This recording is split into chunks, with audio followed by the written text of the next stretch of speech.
Catus, Maximus here. This time with a little review of Harbor Freight's, I guess, Icon. And the Harbor Freight's finally come out with the premium grade dead blow hammers.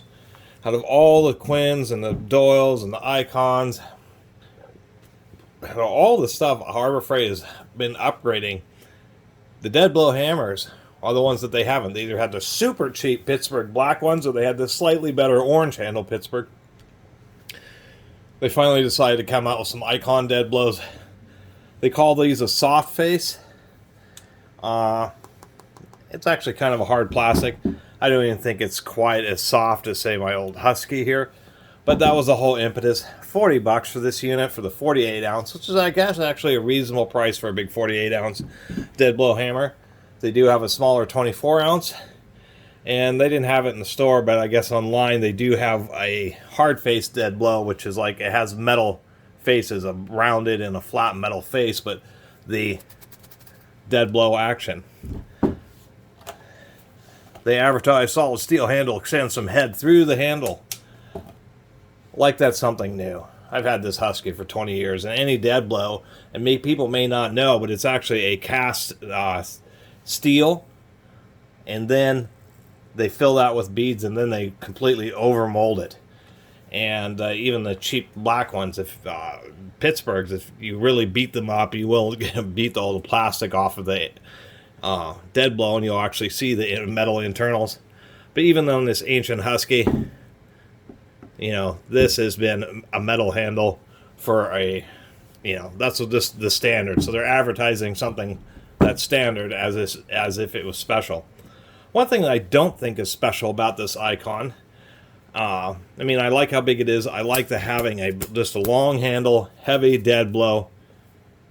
We do have some ridging there, but this looks like a TPU overmold, which could peel, but it's not. It's actually like a hard plastic, just as hard as the plastic on everything else. And to tell you the truth, even though it may be more durable, I'm a little disappointed by that.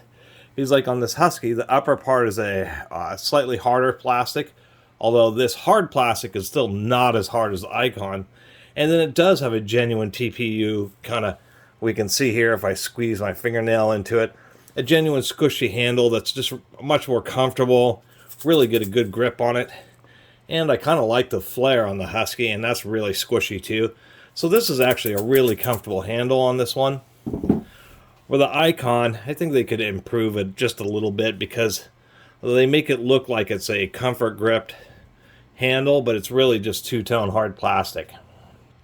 I guess that depends on your preference. Some people with the squishy handles like this, they huck these in toolboxes, and these squishy handles will just get torn up if they're just beating around wrenches and other hammers and that type of stuff. But for myself, there's a lot of times where I do like just the high grip, true soft grip handle of this. But I guess it's kind of nice to have the option. Anyway, not a lot else to say besides this is just a heavy and large dead blow hammer. So of course, dead blow hammers, the reason they have stuff inside them is when you hit, they don't want to rebound. They want to hit, and then just all the inertia stops.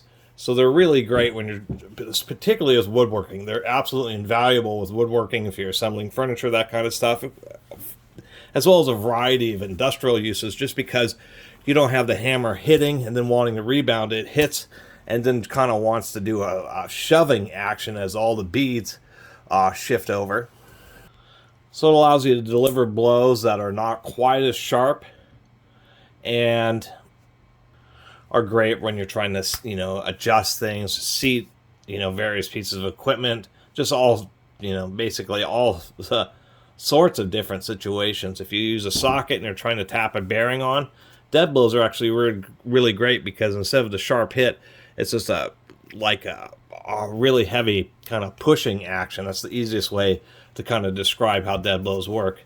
Anyway, at least Harbor Freight is coming out with better ones, and some of the Icon stuff is super overpriced, but to tell you the truth, $40 for a 48 ounce long handle dead blow hammer, that's actually reasonable, especially when they're at least willing to give you a lifetime guarantee. So I guess if you really beat it and snap the handle or something like that, at least they'll replace it.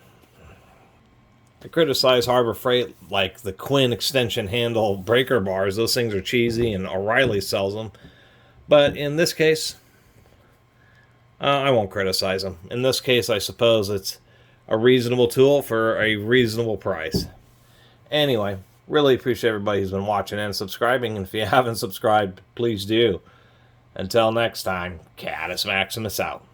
Oh, I should mention, the steel does indeed go all the way to the very end of the handle, just like it does on this Husky.